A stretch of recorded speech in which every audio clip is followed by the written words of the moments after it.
Herkese merhabalar. Burası Paris değil, burası Guatemala City.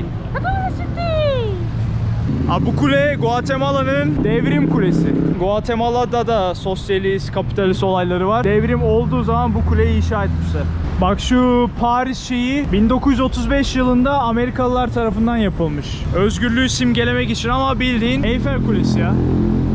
Abi adamlar baksana silah satıyor ya. Reklam yapıyorlar yani.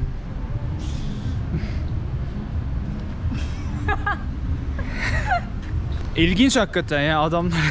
Abi ilk defa böyle bir şey görüyorum. Adamlar hakikaten silah reklamı yapıyor. 9 milimlik kalibre bilmem ne. Hey here also. Bomb ya. Baretta. Askeri Baretta falan baksana. Silah reklamı. 30 yıldır silah satıyorlarmış. Şu zaten Amerikalı. Büyük ihtimalle Amerika'dan alıp burada yapıştırıyor. Aslında bu silah çok büyük business. Dünyanın one of the best business. Amerika. Yani Rusya aynı. Abi baksana adamlar böyle reklam yapıyor. Türk bayrağı var şu tepede de. Onu anlamadım. Mundo de las Armas yazıyor. Arma herhalde ülkelerin sembolü falan. Bu silahın Brigadier'miş 11.500. Burada 1 dolar 7 quetzal yapıyor. Türkiye'de 1 dolar 8,5 falan. Yani şu 11.500 ise eğer tahminen fiyat olarak 10.000 lira falan. Yani 1000 dolar da gitsin. Baksana adamlar yol üstü pompalı tüfeklerle geziyorlar ya.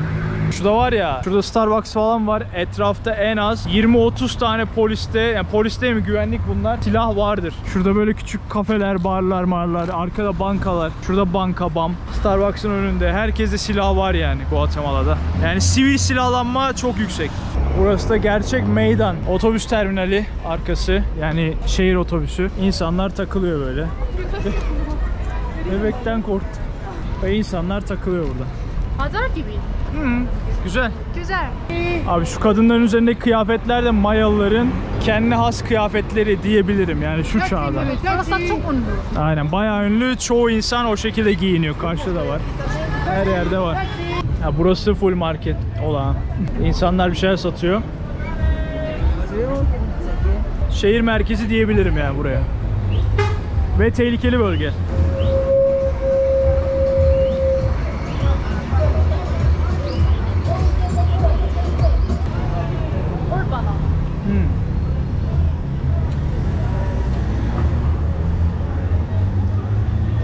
Wow, local avocado I guess.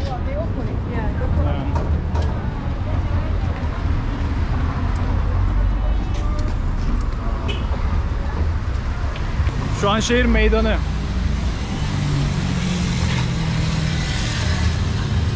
Diyeç geçer. 1 dolara saç kesiyor abi. 1,5 dolar falan etmiyor yani. 1,2 dolar. Diyeç geçer.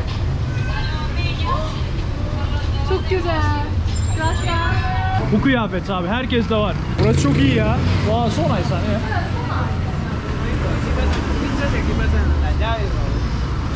Tehlikeli gibi fark ediyorum. Ama güzel. Ola.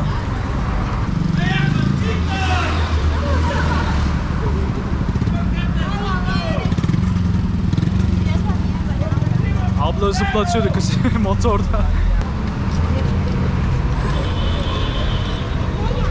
Bayağı bildiğin gerçek hayat abi burada. Dükkanlar falan Guatemala hep. Şeyler çok iyi ya. Fotoğrafları asmışlar böyle.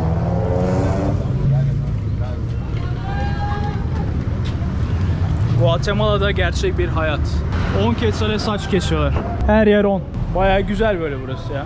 Şu Cristol Colon da buranın ünlü bir otobüs şirketi. Park yeri orası. Burası ana caddelerden biri. Hepsi lokal meyveler, sebzeler. Sokak ortasında satıyor insanlar böyle. Acayip eski araçlar da var burada. Bu arada çok fena yağmur başladı. Şuraya sığındık. Yağmur başladı. Ama yağmurlar kısa, 10 dakika 20 dakika falan. Bu araba çok. Aynen bak araba eski. Kaldık burada bekliyoruz. Şu an şehrin en tehlikeli bölgelerinden biri. Bölge 1. What is it? Boss. Big boss. Otobüsten gelen duman abi. Adamın o arabası caddenin ortasında bozuldu ya. Bıraktı böyle. Bildiğin ana cadde burası. Böyle ana yol, satıcılar da var. Böyle insanlar bir şeyler satıyor. Zenginlere. Aslında gördüğünüz gibi şehir güzel. Yani ana yol, büyük, geniş. Bisiklet yolu falan. Hani öyle internetten duyduğum lan Guatemala Muz Cumhuriyeti falan öyle değil. Bayağı başkentleri gayet güzel. Evet güzel. Nerede Meksiko City'yle aynı. Aynen. Meksika City ile birebir aynı. Ve yani benim önceden Guatemala'yı falan nerede olduğunu bile bilmiyordum buraya gelene kadar. Böyle belki Afrika'dadır falan diyordum yani. Son oysa. Motor var. Ama motor problemi çok fazla. Burada acayip motor var. Acayip ses yapıyorlar ya. Evet. Çok kötü. Bunu hiç sevmiyoruz. O iyi pes bir scoot. Vay insanlar gracias diyor, teşekkür ediyor. İnsanlar güzel. İnsanlar çok nazik. Meksiko insanlarla aynı. Çok nazik. Doğru, insanlar aynı Meksikalılarla. Zaten İspanyolca, nazik, yardımsever. Bir şey soruyorsun, gülümsüyor. İnsanlar güzel Guatemala'da. Allah. Bak bunlar da bisikletli polis. Turist polisi onlar. Güzel. Güvenli. Turist için güvenli. Güvenli, burası güvenli. Abi arkamda İspanya, Almanya, Avrupa Birliği ve İsveç bayrağı var. İç savaş zamanının başlangıcı aslında halkın İspanya konsolosluğunu yakmasıyla başlıyor. Gidiyorlar İspanya konsolosluğunu yakıyorlar Guatemalalılar, gerillalar. Sonra gidiyorlar Alman ve Amerika elçilerini öldürüyorlar. Böyle savaş 36 yıl durdurulamıyor. Amerika askerleri, tanklar, tüfekler her şey giriyor Guatemala'ya. Burası da cadde üzerinde yerlerin yaptığı yemekler, yani sokak yemekleri. Abi şu ne diye merak ettim, şöyle bir baktım. Muz yaprağı sokmuşlar aralara, bildiğim muz. Çoğu yırtılmış, hepsine sokmuşlar uzunlamasına. İçeriği kapatmak için. Güzel duruyor, bir park burası, otopark. Abi burası da Savunma Bakanlığı. Kale tarzı yapmışlar. Görüyorsunuz. Guatemala bayrakları her yerde asılı. Üzerinde bayrağın Libertad 15 September 1821. September Eylül oluyor. Bayrağın üzerine koymuşlar direkt. 15 Eylül 1821'de İspanyalılardan kurtularak, İspanya sömürgesinden kurtularak bağımsızlıklarını ilan ediyorlar.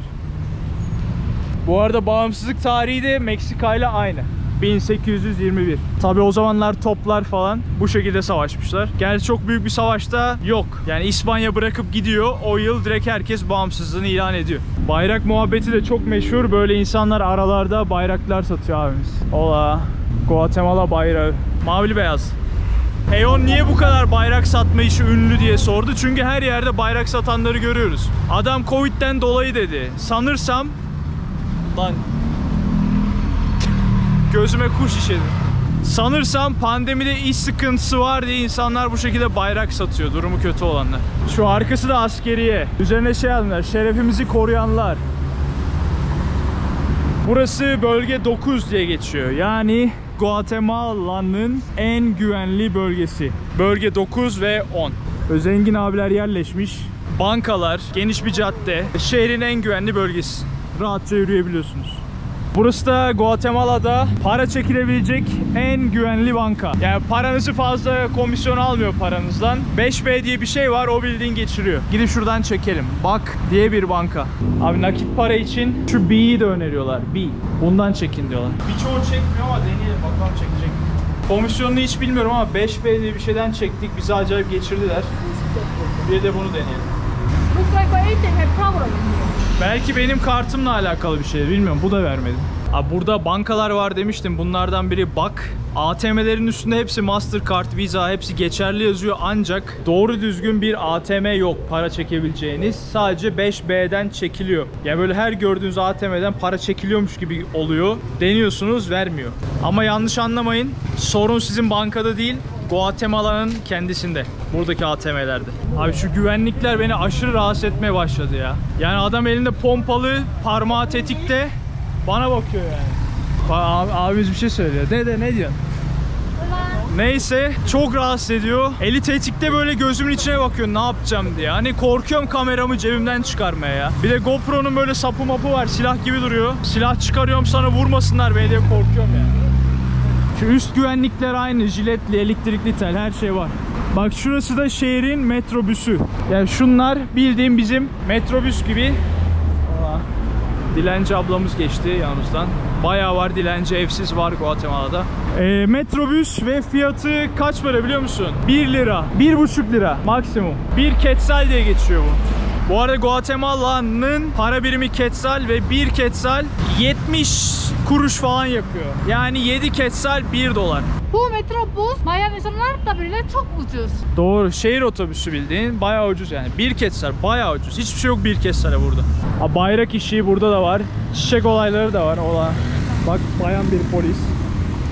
Burası ana bir cadde.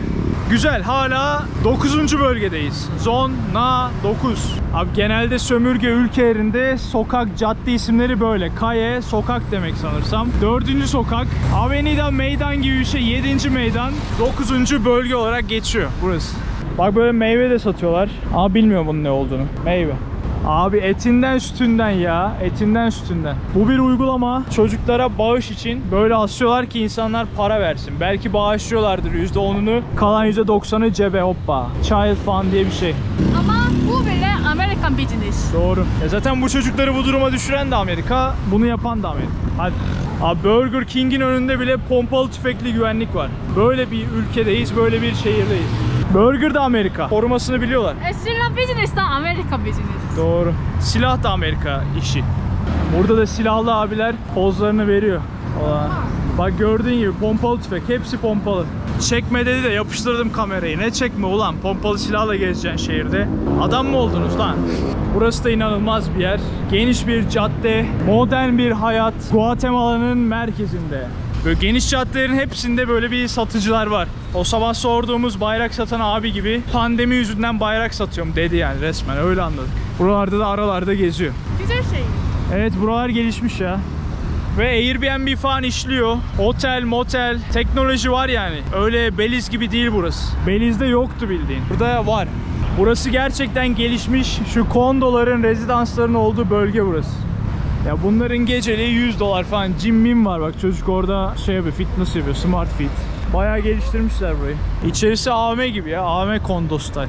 Abi şu an bir AVM'deyiz. Bütün müşterilerin, yani içeride olanların hepsi İspanyol kökenli. Çok beyaz. Çok beyazlar ve o yerli surat yok, kimse de yok. Hep böyle İspanya'yla karışık Guatemalalı. Bak görüyorsunuz yan masa tamamen beyaz yani. Ben bile daha siyahım. An itibariyle historical, yani tarihi bölgeye başlamış bulunuyor. Yani şehrin en tarihi, en böyle müzelerin, kiliselerin, tarihi binaların olduğu yer şuranın arkası.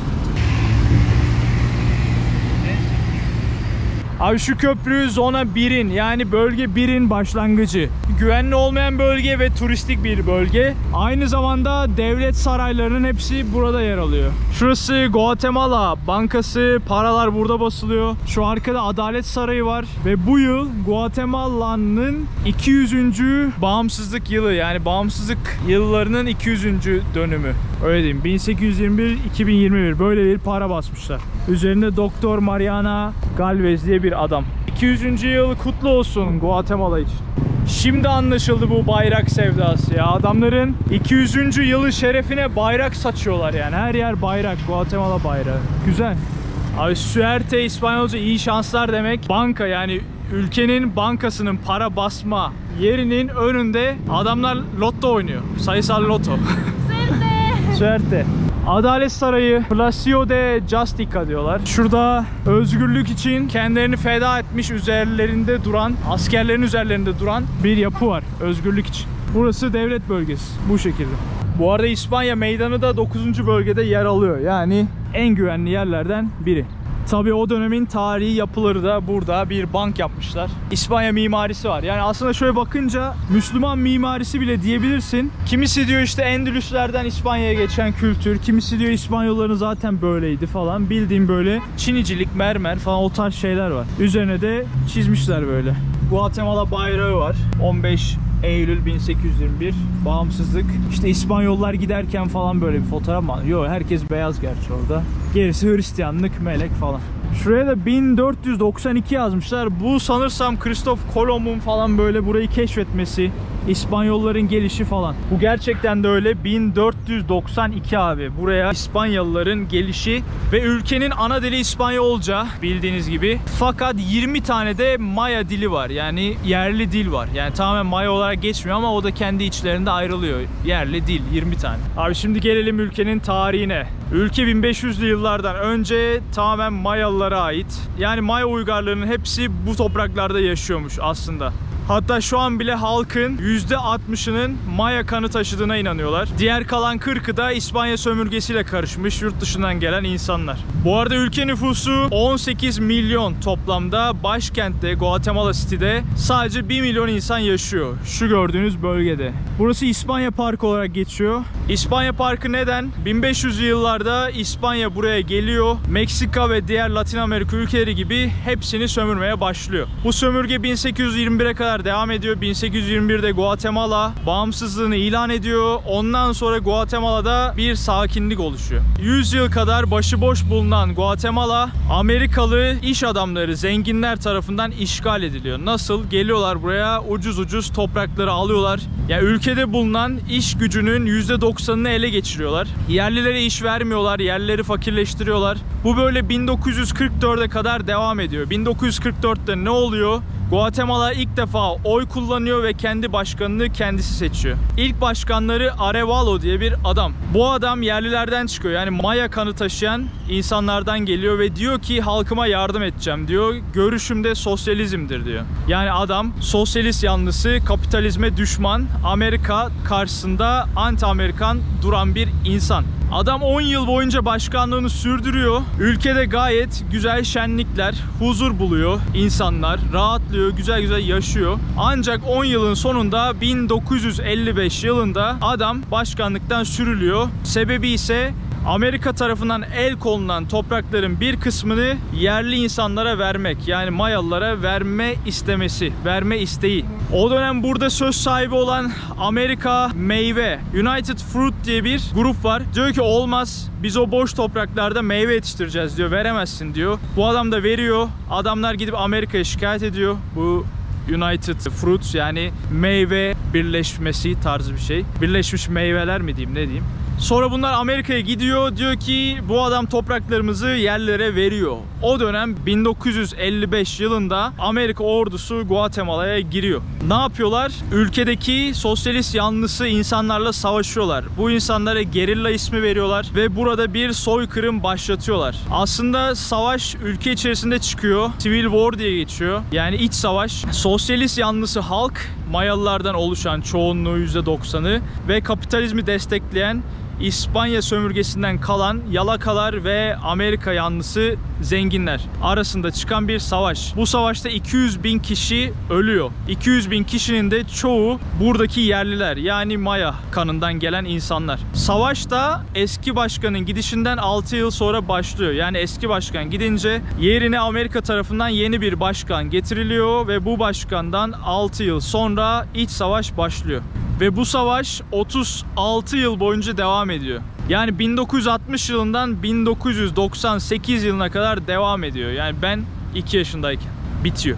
Aslında bu gerilla başlangıcının sebebi de Che Guevara'ya dayanıyor. Neden? Küba'da devrim başlıyor. Aynı devrim buraya da sıçrıyor. Hatta buradan Orta Amerika'ya yayılıyor. Costa Rica'ya, Nikaragua'ya, hatta El Salvador'a kadar sıçrıyor. 1981 yılında da El Salvador'da başlıyor.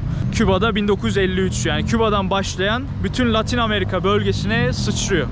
İnsanlar artık isyan ediyor şu İspanya sömürgesinden, zulmünden, başıboş kalan ülkelerin yönetimine Amerika geçmesinden dolayı isyan ediyor. Savaş 1996'da bitti dedim, ancak şu anda bile aynı sorun devam ediyor. Gerillalar bazı bölgelerde yaşıyor. Hala da silahlı soygunlara, insanlara, yani zenginlere sorun çıkarmaya devam ediyor. Bu sebeple gördüğünüz bütün restoranlar, bankalar, sıradan bir kafenin önünde bile silahlı, pompalı silahla bekleyen güvenlikler var. Bu sebeple de başkent bölgelere ayrılıyor. Zon diye geçiyor. Yani zona. İnternette bilgisi var. Guatemala City'de güvenli bölgeler diye yazarsanız karşınıza çıkıyor. Bölge 4, 9, 10, 11, 12, 14, 15 ve 16. Bunların içerisinde de 9 ve 10 en güvenli bölge olarak geçiyor. Diğer kalan bölgelerde 1'den 20'ye kadar gidiyor sanırsam. İşte 1, 2, 3, 5 diğerleri de tehlikeli olarak geçiyor. Neden?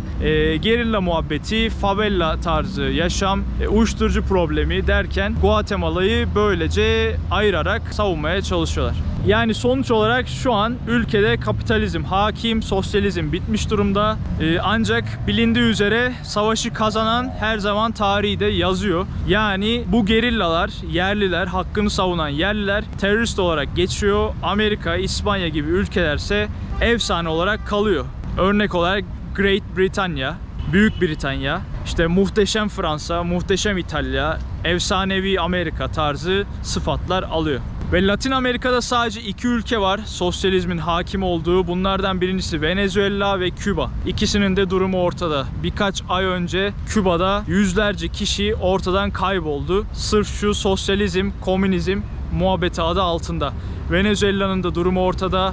Amerika ambargosu var. İnsanlarda ülkede petrol var. Petrolü çıkartamıyorlar ambargo yüzünden. Satamıyorlar. Fakirleştikçe fakirleşiyorlar. Paraları pul oluyor. Durum böyle Guatemala'da ve bu bölgede. Abi şu anda bile sözü geçen sadece bir 10 yıl var. Bu 10 yılda ilk seçilen başkan, yani sosyalizme destek veren, yerlilere kahraman olan başkanın dönemi. Diyorlar ki o dönem ilkbahar gibiydi. Yani yeni açan çiçekler, barış, savaşın olmadığı bir dönemdi diyorlar. Burası da İsrail Parkı'ymış. Şuraya İbranice falan yazmışlar. Jerusalem yani Kudüs Parkı diye geçiyor. Kocaman şey. Burası da başka bir sokağı. Hiç demezsin değil mi? Burası aynı ülke, aynı şehir. Burası çok Meksika style. Arkası Avrupa'ydı.